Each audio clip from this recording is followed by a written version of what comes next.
কিষাণুর পাড়ার কাকিমাদেরকে উচিত শিক্ষা দিয়ে বাড়ি থেকে তাড়িয়ে দিল মিঠি। হ্যাঁ বন্ধুরা, এমনটাই দেখা যাবে। তাই সম্পূর্ণ জানতে ভিডিওটিতে লাইক দিয়ে চ্যানেলটি সাবস্ক্রাইব করে দেখতে থাকুন। গল্পের শুরুতে দেখা যাবে বড় ঠাম্মি লক্ষ্মীমণিকে উদ্দেশ্য করে বলে, শোনো বৌমা, তোমার যা ইচ্ছে তুমি তাই করবে। আর ছোট, তোর এত কথা কিসের রে? তোর আপত্তিতে কে কি মানছে? তখন বাবিল বলে, না না, আসলে এখন তো এমনি কথার কথা উঠলো, যখন প্রসেসিং হবে তখন না হয় দেখা যাবে। তখন কমলিনী বলে, কেন রে? আমি তো তোদেরকে বলেই দিয়েছি যে আইনি ভাবেই ওকে আমরা নিতে চাই, আমাদের করে নিতে চাই। তারপরেও আইনি ব্যাপার তো, যদি কোনোভাবে না হয় তাহলে সেটা অন্য ব্যাপার, কিন্তু আমরা কিন্তু ওকে আমাদের, একদম আমাদের হিসেবেই নিতে চাই। তখন কিষাণুর বাবা মা তাকিয়ে থাকে কমলিনীর দিকে। তারপরে কমলিনীকে বড় ঠাম্মি বলে, হ্যাঁ বৌমা, তুমি ঠিকই বলেছ, যত তাড়াতাড়ি সম্ভব তুমি বাচ্চাটাকে আইনিভাবে নিজেরা নিজেদের করে নাও। নতুনের তো একটা ইচ্ছার দাম আছে। আর তাছাড়া তোমরা কি করবে না করবে সেটা তোমরা ঠিক করবে, এতে কারো আপত্তি থাকার তো কথা নয়। তখন মিঠি বলে, হ্যাঁ মা, আমিও তো তোমাকে বলছি, তুমি আর নতুন কাকু, তোমাদের আলাদা একটা জীবন রয়েছে। তোমরা কি করবে না করবে সেটা একান্তই তোমাদের ব্যাপার। তখন কিষাণু বলে, হ্যাঁ, এটা আমারও মনে হয়। স্যার কি করবে বা আন্টি কি করবে তারা একান্তই তারা বুঝে নেবে, তাদের জীবন তারা বুঝে নিক। তখনই বুবলাই বলে, কেন? আমাদেরও তো একটা ডিসিশন আছে। আমরা চাই না ওকে আমার মা আইনিভাবে এইভাবে স্বীকৃতি দিক, সেটা আমরা চাই না। আমাদের মতামত তো নিতে হবে। আমরা যেহেতু আমার মায়ের ৩টা ছেলে মেয়ে আছি, তাহলে মা আবার অন্য আরেকজনকে কেন দত্তক নেবে? আমি তো সেটাই বুঝতে পারছি না। তখন নতুন বলে, আচ্ছা বুবলাই, তোরা কখনো আমার কথা ভেবে দেখেছিস? আমাকে তোরা কতটুকু বাবা হিসেবে চিনিস, মানিস? কারণ মিঠি তো ছিল, মিঠি তো এখন শ্বশুরবাড়িতে চলে যাচ্ছে। তাহলে আমি আমি কি করব একা একা? আর তোরা তো আমাকে বাবা হিসেবে মানিসও না। তাই আমি যদি কাউকে বড় করতে চাই, তাতে তো তোদের আপত্তি থাকার কথা না। তখন বাচ্চাটা খুশি হয়ে যায়। তারপরে দেখা যাবে বুবলাই বলে, হ্যাঁ নতুন কাকু, তোমার সঙ্গে আমরা জোর করব না। তোমার ব্যাপারটা আলাদা, তুমি যা ইচ্ছে তাই করতে পারো, কিন্তু আমার মায়ের ব্যাপারে আমরা আপত্তি জানাবো। তখন নতুন বলে, কেন রে? তোর মা আর আমি কি আলাদা নাকি? তোর মা আর আমি এখন বিবাহিত, তোর মা আমার স্ত্রী।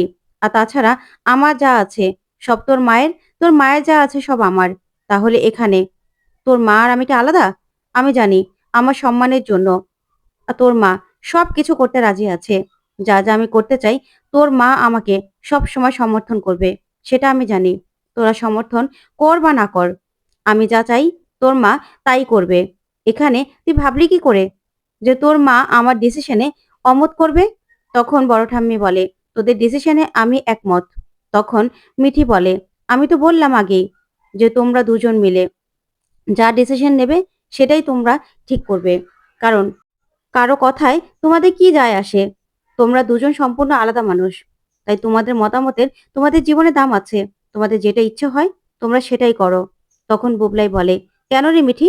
আমি তো বড়, আমি আমার মায়ের বড় ছেলে। তাহলে আমাদের ডিসিশনের কি কোনো দাম নেই? আমি তো বলছি যে ব্যাপারটা আমি কিছুতেই মেনে নেব না। তাছাড়া পাড়ার লোকজনও বলবে বুড়ো বয়সে ভীমরতি হয়েছে। তখন কমলিনী বলে, শোন, পাড়ার লোকজন না আরো অনেক কিছু বলে বুবলাই, তোর বউকে নিয়েও না অনেকেই অনেক কিছু বলে। তাতে কি তোর বউ থেমে গেছে? থেমে যায়নি তো। বা তুইও কি তোর বউয়ের সঙ্গে সংসার করা থেমে গেছিস? থেমে যাসনি তো। তাহলে শোন, সবার কথা ধরে না লাভ নেই। সবাই সবটা বলবেই, কিন্তু কে কে সেটা মানবে সেটা হলো তাদের ব্যাপার। তাই আমি আমি তো বাচ্চাটাকে দত্তক নেবই। তাই তোরা এসবে অমত করে কোনো লাভ নেই। আমার যা ইচ্ছে আমি তাই করব। তখন এই কথাতেই ঠাম্মি বলে, হ্যাঁ বৌমা, তুমি কারো কোনো কথা শুনবে না। তখন বর্ষা বলে, হ্যাঁ বড় ঠাম্মি, এখন তো বলবেই, তোমাকে তো আবার নতুন কাকু খাওয়াচ্ছে তাই না? তুমি তো আবার ওদের পক্ষ না নিলে নতুন কাকু তো আবার তোমাকে খাওয়াবে না। তখনই বড় ঠাম্মি বলে, বর্ষা, তুমি আমাকে খাওয়ার খোটা দিলে? তখন কমলিনী বলে, দিক না, ও খাওয়ায় নাকি যে ও খাওয়ার খোটা দেবে? হ্যাঁ, খাওয়ায় ওর নতুন কাকু। ও যখন খাওয়াবে তখন ওর ব্যাপার, ও এত বড় বড় কথা তো বলবেই। তখন বাবিল বলে, আচ্ছা মা, থাক না এসব কথা, এখন তার এসব কিছু হচ্ছে না, তাহলে এসব কথা এখন বলার কি আছে? তখন কমলিনী বলে, বলার তো কিছু নেই, ডিসিশন তো নেওয়া হয়ে গেছে। আমি এই বাচ্চাটাকে আমাদের নাম দেবই। তখন কিষাণু বলে, দেখুন আন্টি, আমাদের কিন্তু তাতে কোনো সমস্যা নেই, সেটা আপনার ব্যাপার। তখনই কিষাণুর বাবা মা বলে, হ্যাঁ, আমাদেরও কিন্তু তাতে তেমন কোনো আপত্তি নেই। তখন কমলিনী বলে, যাক বাঁচালেন। তখন নতুন বলে, হ্যাঁ তাই তো, আমরা যদি একটা বাচ্চাকে দত্তক নেই সেটা তো একান্তই আমাদের ব্যাপার। আমারও তো ইচ্ছে করতে পারে যে একটা বাচ্চা আমি বড় করি। এখন তো আমাদের আর কেউ নেই। আর তাছাড়া বর্ষা, তুমি না কখন কোথায় কি বলতে হয় সেই জিনিসটা এখনো জানো না। সবাই তো আর সবকিছু জানে না। আর সবাই সবকিছু মানতেও চায় না। কাউকে যদি কারো সামনে কথা বলতে বারণ করা হয়, সে আরো বেশি করে তখন কথা বলা শুরু করে দেয়। তখন বুবলাই বলে, শোনো নতুন কাকু, শুধুমাত্র যে বর্ষার সমস্যা তা কিন্তু নয়। আমিও তো বারণ করছি, আমিও তো আপত্তি করছি। তখন কমলিনী সবার জন্য মিষ্টি নিয়ে আসার বলে, তোর আপত্তি কে শুনছে? আমরা তো শুনছি না। তোর আপত্তি আমরা মানছিও না। তখন কিষাণুর মা বলে, না না, আমরা এখন মিষ্টি বেশি খাবো না। তখন কমলিনী বলে, আমি বুঝতে পারছি, আসলে বাড়িতে এসে এরকম সব কথাবার্তা হলে আপনাদের তো খারাপ লাগবেই। কিন্তু কিষাণু, তুমি তো এসব কথাবার্তা শুনে অভ্যস্ত বলো। তোমার সামনে তো এরকম কথাবার্তা অনেক হয়েছে। আসলে কিষাণু না, এসব শুনতে শুনতে অভ্যস্ত হয়ে গেছে, আপনারাও অভ্যস্ত হয়ে যাবেন। তখন কিষাণুর বাবা মা বলে, শুনুন বেয়ান, আমরা কিন্তু অত মাইন্ডের মানুষ নই। আপনাদের যা ইচ্ছে আপনারা তাই করবেন। একটাই তো জীবন। তাই এই জীবনে যেটা ভালো, যেটা মন্দ সেটা বিবেচনা করে নেবেন। শুধু ভালো মন্দ বিবেচনা করলেই হলো। আর কিচ্ছু দরকার নেই। আপনাদের যেটা ভালো লাগে আপনারা সেটাই করবেন। তখন কমলিনী বলে, ধন্যবাদ। আপনাদের কথা শুনে আমার ভীষণ ভালো লাগলো। তখন কিষাণুর বাবা বলে, এবার চল, এবার উঠি। তারপরে নতুনকে বলে, যাক, আপনারা কিন্তু যাবেন। তখন নতুন বলে, আপনার সঙ্গে কথা বলে ভালো লেগেছে। তারপর দেখা যাবে কিষাণুর বাবা মিঠিকে নিয়ে বাড়ি যায়। তখন কিষাণুর মামি এসে বলে, মিঠি মা, এসেছো? আমাদের কত খারাপ লেগেছে জানো? শেষ পর্যন্ত যে তোমার রাগ ভেঙেছে সেটাই অনেক। তখন কিষাণু বলে, থাক না মামি এসব কথা। তখন মামি বলে, কেন থাকবে বল? আমরা কত কষ্ট পেয়েছি, আমরা খুব ছটফট করেছি। এখন তুমি বাড়ি ফিরে এসেছো, ব্যাস, আর কিচ্ছু চাই না। তখন কৃষ্ণকলি বলে, হ্যাঁ তাই তো, এবার তো বৌভাতটা করতে হবে। তা বৌভাতের অনুষ্ঠানটা কবে হবে? তখন কিষাণু বলে, অত বড় করে দরকার নেই করার। একবার তো অনেকগুলো টাকা খরচ হলো। এবার না হয় অত জাঁকজমক ভাবে করার দরকার নেই। তখন কিষাণুর বাবা বলে, চুপ কর তো। আমার একটা মাত্র ছেলে, আর একটা মাত্র ছেলের বিয়েতে খরচা করব, এটাই তো। একবার হয়েছে তো কি হয়েছে? বৌভাতটা তো হয়নি, এবার বৌভাতটা হবে। ভালোভাবে জাঁকজমক ভাবে করবো, বুঝতে পেরেছিস? তখন কিষাণু বলে, কি যে বলো না বাবা। তখন কৃষ্ণকলি বলে, হ্যাঁ, আর হবে আজকে কালকের মধ্যেই হবে। তখন পাড়ার কাকিমারা সবাই চলে আসে। আর এসেই বলে, ও মা কিষাণু, বউ নিয়ে চলে এসেছিস? বউকে দেখতেই না আসলাম। আসলে তোর মা আমাদের গিয়ে খবর দিয়েছিল তো, তাই আমরা চলে আসলাম বউকে দেখতে। তখন কিষাণু বলে, মা কোথায়? তখন পাড়ার কাকিমা বলে, তোর মা আসছে, আমরা আগে আগে চলে আসলাম। তোর মা আসছে আরো কতজনের সঙ্গে কথা বলে। কি গো, তুমি তাহলে আসলে? তা হঠাৎ করে এরকম ভাবে চলে গেলে কি করে? এত তোমার দেমাক যে তুমি এরকম একটা ছেলেকে রেখে চলে গেলে? কিষাণু কত ভালো ছেলে তুমি জানো? তখন কিষাণু তাকিয়ে থাকে, ওইদিকে মিঠিও তাকিয়ে থাকে। তখনই আরো পাড়ার মহিলারা বলতে থাকে, তুমি নাকি বড় চাকরি পেয়েছো? তখন কৃষ্ণকলি বলে, হ্যাঁ চাকরি পেয়েছে তো। তারপরেই পাড়ার কাকিমারা বলে, তা তোমার স্যালারি কত গো? তখন কিষাণুর বাবা বলে, আচ্ছা ওর বেতন কত সেটা দিয়ে তোমরা কি করবে? তখন পাড়ার কাকিমারা বলে, না, আমরা জিজ্ঞাসা করলাম আর কি, খুব বড় চাকরি নাকি? তখন মিঠি রেগে যায় আর বলে, শুনুন, আমার চাকরি পেয়েছি, হ্যাঁ সেটা খুব বড় চাকরিও নয়, আবার একদম যে খারাপ তাও কিন্তু নয়। তবে আমার বেতন কত, স্যালারি কত আমার বরকেই তো আমি এখনো বলিনি। আপনাদের কেন বলবো বলুন তো? আপনাদের তো কোনো বলার প্রশ্নই আসে না। তাই কাউকে না এই কথাটা জিজ্ঞাসা করার আগে দুবার ভেবে নেবেন। এই কথাগুলো কাউকে জিজ্ঞাসা করা যায় না। বুঝতে পেরেছেন? তাই এসব কথাগুলো না যাকে তাকে জিজ্ঞাসা করে ফেলবেন না। তখন এই কথা শুনে পাড়ার মহিলারা অবাক হয়ে যায় আর বলে, বাবা, এত চ্যাটাং চ্যাটাং কথা! সেই তো জীবনে এক দুর্ঘটনা আছে, তাও তো তোমাকে মেনে নিয়ে কিষাণু বিয়ে করেছে বলে। তখন মিঠি বলে, আচ্ছা, আমার দুর্ঘটনা আছে বলে যে আমার বিয়ে হতে পারবে না তেমনটা তো নয়। আর আমার স্যালারি আমি বলবোই বা কেন? তখন কৃষ্ণকলি বলে, আচ্ছা থাক না, ও এখানে কেন বলবে? তখন মিঠি বলে, এখানে আর ওখানে নয়, আমি আমার স্যালারি কাউকে বলতে আমি বাধ্য নই। আমি কাকে বলবো না বলবো সেটা আমার ব্যাপার। ওনারাই বা জিজ্ঞাসা করবেন কেন? আমি তো আমার স্যালারি আমি কাউকে বলতে চাইনি। তখন সেই মহিলা বলে, হ্যাঁ, তোমার তো দেখছি বড্ড দেমাক। তখন মিঠি বলে, হ্যাঁ, আমি না এরকম ভাবেই বলি, আমি কারো কোনো কথা সহ্য করতে পারি না। তখন সেই মহিলা বলে, বাবা, কি চ্যাটাং চ্যাটাং কথা! আমাদের কিষাণুকে তো আমরা ছোটবেলা থেকে চিনি, ছোটবেলা থেকে দেখছি। এত ভালো একটা ছেলের জন্য নাকি এরকম একটা বউ নিয়ে এলো? হ্যাঁ রে কিষাণু, আর কোনো বউ পেলি না? তাও তো আবার জীবনে কত বড় একটা দুর্ঘটনা ছিল। তখন কিষাণু বলে, আচ্ছা কাকিমা, তোমরা এখানে এসব কথাগুলো বলতে এসেছো? কেন এসব কথাগুলো বলছো? তখন মহিলারা বলে, কেন আমরা ভুল কি বলেছি? ঠিকই তো বলেছি। ওর জীবনে এত বড় একটা দুর্ঘটনা আছে, তারপরে ওকে বিয়ে করার কি দরকার ছিল?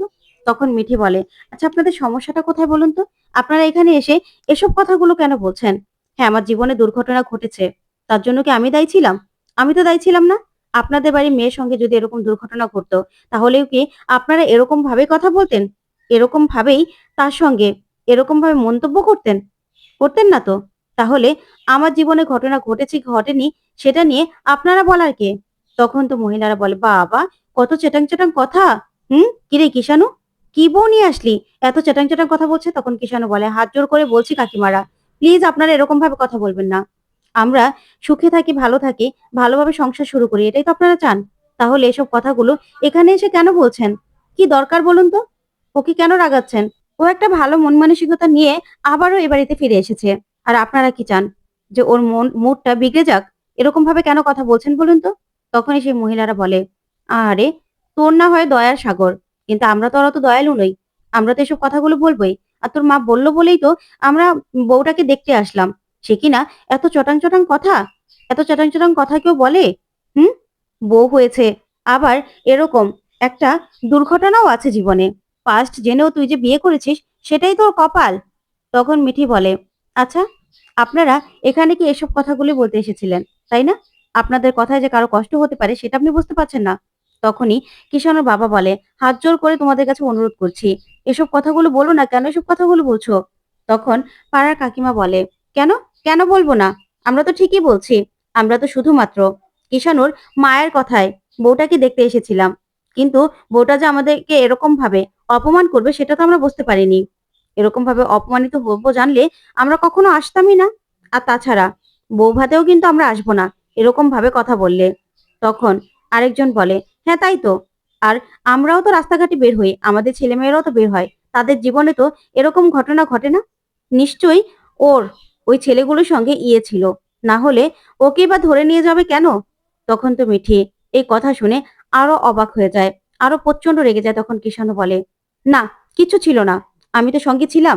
যে সিচুয়েশনটা হয়েছিল সেই সিচুয়েশনে দাঁড়িয়ে এসব কথাগুলো সত্যি শুনতে একদম অসহ্য লাগে। কেন তোমরা এসব কথাগুলো বলছো বলো তো? তখন সে মহিলারা বলে, বলবো না কেন? ঠিকই তো বলছি। তখন মিঠি বলে, আচ্ছা ঠিক আছে, আমিই না হয় খারাপ।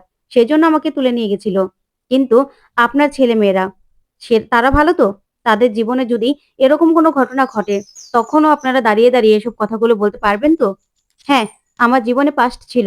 সেটা জেনেও আমার বর আমাকে বিয়ে করেছে। আমি এখানে সংসার করতে এসেছি। তাই আপনারা নিশ্চয়ই এই কথাগুলো আর দ্বিতীয়বার বলবেন না। আর আমার শ্বশুর মশাই নেহাতি ভদ্র মানুষ। তাই আপনাদেরকে এই বাড়ি থেকে বেরিয়ে যেতে বলছে না। আর আমাদের পাড়াতেও না এরকম অনেক মহিলারা আছে, যারা আমাকে এরকম কথা শোনাতে আসতো। ১ম আমার কষ্ট হতো। কিন্তু আমাদের বাড়ির লোকরা সেটা কিন্তু শক্তভাবে ধরেছিল। আর তাদেরকে ভালোভাবে জব্দও করেছিল। আমার শ্বশুরমশাই আপনাকে বলছে, কিন্তু আপনারা শুনছেন না। তাই আপনাদেরকে এখন বের করে দেওয়া উচিত। তখন মহিলা বলে, কি? আমাদেরকে বেরিয়ে যেতে বলছো? তোমার এত বড় সাহস? তখন মিঠি বলে, হ্যাঁ, আপনাদেরকে বেরিয়ে যেতে বলছি। এরকম পাড়া প্রতিবেশী না আমাদের দরকার নেই অন্তত। আমরা আপনাদের দিয়ে কি করব বলুন তো? যারা মানুষের বাড়িতে এসে এসব কথাগুলো শোনায়, তাদের বউকে এরকম ভাবে অপমান করে, তাদের সঙ্গে কোনো দরকার নেই। আসলে আমার শাশুড়ি মা কেন যে আপনাদেরকে গিয়ে খবর দিয়ে আসলো, আমি না সেটাই বুঝতে পারছি না। তখন তো পাড়ার মহিলারা প্রচন্ড রেগে যায়। তারপরে দেখা যাবে তারা বলে, বাবা! কিষাণুর জন্য এটা কি বউ নিয়ে এসেছে কিষাণুর মা? কিষাণুর মা আমাদের বলেছিল বলেই আমরা বউয়ের সঙ্গে কথা বলতে এসেছিলাম। কিন্তু এরকম ভাবে অপমানিত হবো সেটা তো বুঝতে পারিনি। তখন কিষাণু বলে, মিঠি যা বলেছে একদম ঠিক কথা বলেছে। ওকে রাগানোর কি দরকার ছিল? রাগানোর তো দরকার ছিল না। ওর সঙ্গে ভালোভাবে তোমরা কথা বললে সেটাই তো হতো। ও এত কিছুর পরেও ফিরে এসেছে। আমরা সুন্দরভাবে নিজেদের জীবনটা শুরু করব। তখন তোমরা এইভাবে আমাদের সম্পর্কটাকে নষ্ট করতে এসেছো? মিঠিকে রাগাতে এসেছো? কেন তোমরা এসেছো বলো তো? কেন এসেছো? তখন সেই মহিলারা বলে, কিষাণু তুই এখন বুঝতে পারছিস না। পরে ঠিকই বুঝতে পারবি রে। এখন তো বউয়ের হয়ে আমাদের কথা শোনাচ্ছিস, তাই না? তখন কিষাণু বলে, বেশ করছি। তোমরা কি বলছো না বলছো সেটা তো আমরা শুনতে পাচ্ছি। এই কথাগুলো না একদম বলা তোমাদের উচিত হয়নি। তখন একজন মহিলা বলে, আমরা আর কি বলেছি? আমরা তো শুধু বউয়ের সঙ্গে দেখা করতে এসেছিলাম। আমরা তো আর কিছু বলিনি। তখন কিষাণুর জামাইবাবু বলে, আপনারা যেইভাবে মিঠিকে অপমান করছেন, এইভাবে কেউ কাউকে অপমান করে না। আপনারা নতুন বউ দেখতে এসে এসব কথা বলার সাহস কি করে পান? ও তো তাও ভদ্র। আপনাদের তেমন ভাবে কিছু বলল না। অন্য কেউ হলে তো আপনাদেরকে ঘাড় ধাক্কা দিয়ে বাড়ি থেকে বের করে দিত। তখন সেই মহিলা বলে, বাবা জামাই, তুমিও তো দেখছি বৌমার হয়ে কথা বলছো। তখন কৃষ্ণকলি বলে, ঠিকই তো বলেছে, তোমাদের বা কি দরকার এরকম ভাবে কথা বলার? তার জীবনে কি ঘটেছে না ঘটেছে সেটা দিয়ে তোমরা কি করবে? তখন সে কাকিমা বলে, কেন রে কৃষ্ণকলি, তুইও তো লেখাপড়া করেছিস, তুইও তো বাড়ি ছেড়ে কত কত জায়গা ঘুরেছিস। কোথায় তোর জীবনে এরকম ঘটনা কোনোদিনও ঘটেছে? ঘটেনি তো। দেখ না, কি সুন্দর ছেলেকে বিয়ে করে সুন্দর করে সংসার করছিস। আর দেখ না, এই যে তোদের বউ, সে তো আগে থেকেই একটা দুর্ঘটনার শিকার। তখন মিঠি বলে, আপনারা কি বলতে চাইছেন বলুন তো? আপনারা এখানে এসেছেন আমাকে অপমান করতে, তাই তো? কথা শোনাতে। শুনুন, আপনারা না এই বাড়িতে আর কখনো আসবেন না। আপনাদেরকে আমি এই বাড়িতে আশা করছি না। হ্যাঁ, আমি এই বাড়ির একজন সদস্য এখন। আমি আপনাদেরকে বারণ করে দিচ্ছি। তখন সে কাকিমা বলে, কি এত বড় সাহস, আমাদেরকে এভাবে বারণ করে দিচ্ছে? আমরাও কিন্তু বাপু বউ ভাতে আসতে টাসতে পারবো না, বুঝতে পেরেছো? আমরা আসবো না তোমাদের বউ ভাতে। এই বাড়িকে তো আমরা আগেই বয়কট করেছিলাম। যাই তুমি আসাতে আমরা এই বাড়িতে এসেছিলাম তোমাদের সঙ্গে দেখা করতে, আর কিছুই না। এখন তো দেখছি তোমাদের এ বাড়িতে আসাই যাবে না। এমন এক বউ নিয়ে এসেছে না, কিষানু তুইও পরে বসতে পারবি। এখন তো তোর ভালো লাগছে, কিন্তু পরে তুইও বসতে পারবি। তখন কিষানু বলে, হ্যাঁ বসতে পারলে পারবো। তখনই কিষানের বাবা বলে, আচ্ছা এখন তোমরা যাও, বৌভাতে কিন্তু অবশ্যই আসবে। তখন সেই মহিলারা বলে, কি আমাদেরকে এত অপমান করার পরেও আপনি চিন্তা করছেন যে আমরা বৌভাতে আসবো? আমরা কিন্তু বৌভাতে আসবো না। তখন মিঠি বলে, হ্যাঁ আপনাদের আসারও দরকার নেই। আমিও চাই না আপনারা বৌভাতে আসুন। কারণ আপনাদের মতো মানুষ, যারা মানুষের বাড়িতে এসে এরকম ভাবে মানুষকে অপমান করতে পারে, তার বদনাম করতে পারে, তারা যে আরো কত কিছু করতে পারে সেটা আমি জানি। আর এরকম মানুষরা আমাদের কোনো শুভ অনুষ্ঠানে আসুক, সেটা আমি চাই না। তাই আপনারা আসবেন না প্লিজ। তখনই মহিলারা বলে, কি এত বড় সাহস, হ্যাঁ, আমাদেরকে কিনা আসতে বারণ করে দিচ্ছে, আমাদেরকে এইভাবে অপমান করলো। না কিষানু, তোর মায়ের সঙ্গে দেখা হোক। তোর মাকে তো আমি সবটা খুলে বলবো, খুলে বলবোই। এমন বউ ছেলের জন্য কেন নিয়ে আসলো? তখন কিষানু বলে, শুনুন কাকিমা, হ্যাঁ আমার মাকে আপনি বলতেই পারেন, আমার মায়ের সঙ্গে আপনার দেখা হবে, আপনাদের দেখা হবে, বলতেই পারেন। কিন্তু আমার মাকে না বলবেন আপনারা এসে কি বলেছেন। তখন আমার মা কেমন ভাবে রিয়েক্ট করবে সেটা কিন্তু আমরা জানি না। আর মিঠি যা বলেছে একদম ঠিক কথা বলেছে। আপনারা আসবেন নাকি? আপনারা আসুন, সেটাও আমরা চাই না। আপনাদেরকে আমাদের বউ ভাতে আসতে হবে না। তখনই সেই কাকিমা বলে, কি কিষানু, তুইও আমাকে বারণ করে দিলি? তোরাও আমাকে এইভাবে আমাদেরকে অপমান করলি? তোর মাকে তো আমি বলবোই যে তোমার ছেলে সেও পাল্টে গেছে। তখন কিষানু বলে, হ্যাঁ আমি পাল্টে গেলে গেছি। আপনারা এসে বাড়ি বয়ে আমার বউকে অপমান করবেন, আর আমরা কি ছেড়ে দেব নাকি? শুনুন, এখন না আপনারা চলে যান প্লিজ। এখন আপনারা এখানে থেকে অশান্তি করবেন না। মানুষের জীবনে অশান্তি করাটাই তো আপনাদের কাজ। তখন কিষানুর বাবা এই কথা শুনে তাকিয়ে থাকে। তারপরে দেখা যাবে কিষানু ওদেরকে তাড়িয়ে দেয়। তো বন্ধুরা, কেমন লাগলো আজকের আপডেট কমেন্ট করে জানাতে ভুলবে না। ধন্যবাদ।